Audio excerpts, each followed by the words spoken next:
So, hello everyone. Super excited to be here. So, I'm the founder of Olapic. It's a technology company in New York, and we just moved offices here in London. So, I'm very excited to actually of my new life here in London. And we work with a bunch of companies. In the past 2 years, 150 amazing brands. And what we're doing is helping them embrace something that it's become to be known as visual commerce. And my goal here is to show why we're doing what we're doing and why the brands are doing what they're doing. And so in the end, there's a part that is we're having a visual revolution. Like every generation, it's a revolution. This one, it's mobile. You guys have seen it, and it's visual. And why visual? Like photos, they have such an amazing impact on us. They get to a different side. They get like directly to the heart. And it's insane how what I see on an image is totally different than what you guys see. And everybody like interprets them in a different way. And that's because we've been using and consuming images for hundreds of thousands of years in the end, and text for only a few thousand years. And that's one side of the revolution, but the other one is more on, and you've seen this slide before as a trend. Now, this was when the Pope got announced in 2005. The world was very different back then. Now, if you see what we're living now, is like everybody has a way to generate content, and they carry it on their pocket every single day.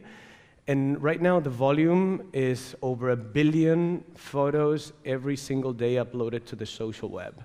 And that's what we are tapping into. We're seeing that, that amazing pool of content that everybody's generating, you guys are generating, your consumers are generating it. It's like we, as a technology, we bring that content and we make very easy to generate and to create very, impactful and user experiences for brands that they are able to show their customer and put them in the center and show the brand story with the eyes of the customer and show them anywhere they are in the world. And we do that with all sorts of brands. So the example here with Coach, using user-generated content to actually do the launch of their own campaign. And we're seeing this time and time again to provide a way of getting the consumer in the right light. Because in the end, when you're walking down the street, and you're seeing somebody that, okay, I like the shoes, you would like to be able to actually, purchase them. So on the web, you can actually do it because you're seeing this person that shared a photo, and you're actually now you can make it shoppable. So you're seeing the look, and you're able to say, okay, I will purchase it. And that concept of getting the consumer, that is actually taking a photo of something that of your brand and putting it out there as an endorsement, that's a very profound concept to do that for a brand. And that's what we're trying to do with the customers that we work with, that in the end, they're seeing that the customer has the power to generate content and to endorse the brand in a new way that has never done before. And when we talk with our brands and clients about how do they see it, in the end, they see that if somebody's generating a photo on Instagram, on Twitter, on Facebook, on Vine, on any of those places, and it's sharing it with the world, endorsing your brand, that person is an advocate. And it's to see how, and the way that that we think is that the funnel of purchase is dead. In the end, there is this loyalty loop that advocate that shared the photo and the concept can then influence others on the purchase and close that loop much faster.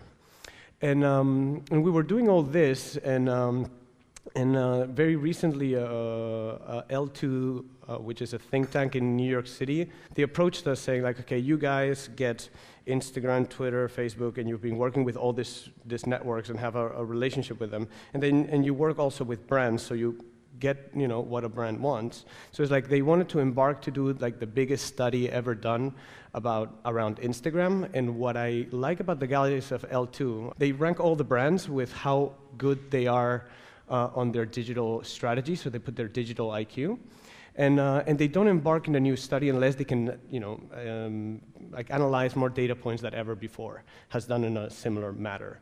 So we said, okay, let's do it. We analyzed 250 brands, and what we got, and this is what I wanted to share with you, that is the findings. So if I had to put money in a social network and say, I'm putting my money, my time, my effort, I will, no doubt do it on Instagram. They've been doing an amazing job building the product roadmap, and the growth is just staggering. Right now, the numbers that I have here, they're a little bit old, a few months. Right now, it's almost, it's over 200 million active users.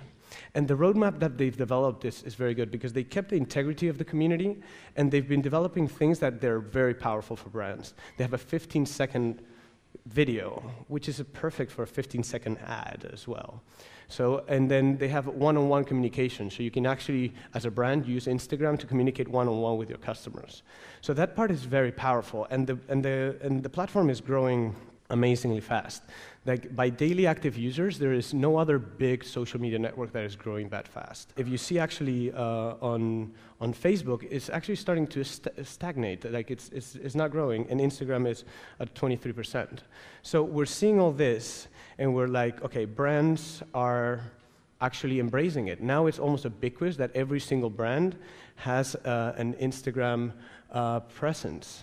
They are on the platform, and they're also promoting it on their site with that icon that they place. And the reason is that the demographics are just insane. Like, who wouldn't like to sell to an affluent, young, and a little bit skewed on female demographic, which is like, okay, this is perfect. And it's also international, like 60% is outside of the US. So that's a very, powerful part. And then the other part is the engagement that it has. So what we saw is that if you measure engagement by interactions, a like or a comment, and you compare with Facebook, Instagram is 15 to 20 times more engaging. And if you take it that way and say, okay, if engagement rate you multiply by the size of the community, and you can say, okay, that would be a good proxy for how powerful the social network is, Instagram then is more powerful than Facebook. And that's a very bold statement, to say that, and in the end is the part of that it's window shopping. What allows the brands to do is actually do a new way of window shopping that was never done before. And the brands, how they're doing that window shopping, it's examples like Topshop, that they're doing great. They have 2 million followers, and what they're able to do is send them like promotions, or when they're launching a new product, and engage with them. A good example is Bird of Goodman, that they only have one store, so they take a photograph of the window shop. Then they actually, it's old school, they put a phone number. So you can actually phone and say, oh, the photograph I saw on Instagram 30 minutes ago, I would like to buy that red jacket. And it's working. So like people are actually viewing, and they have the eyes there. We have hundreds of examples of those after doing the study. American Eagle, they use email to put and ask their customers what they're wearing, and actually get photos back, and using our technology, full disclosure, they're a client.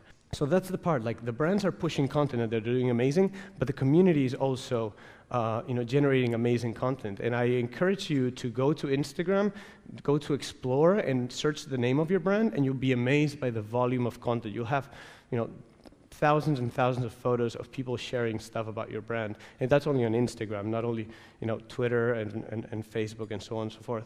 So this is what excites us in the end, is that, okay, brands have embraced it, but they're not actually taking it to the next level, which is bringing that content where it matters most, which is their site. So right now the percentage is very low on the study that we do, is 14. And most of them, I have to say, that they're brands that they're embracing what we're doing in our technology. But in the end, there is the part that paid, they do it great, the brands that we work with, but is the part of saying own media. How do you put content and commerce together? So there's that part that the brands have been doing an amazing job, is like, how do you bring now the earned media, which is all those photos and videos taken by the consumers, and putting them on the actual site? And that's what we do in the end. We're bringing all that content, putting it on the product detail page or anywhere on the site. So you're seeing the model, and you're like, okay, it looks fantastic on the model. But then the brand can curate those personas and those customers that they feel the persona that they want to convey for the brand. And so you have actually more information when you're purchasing the product, because you're seeing how it looks on real life. And that's what we're seeing, is that it's increasing conversion. And when we do A/B testing, we can see that it's 5 to 10%.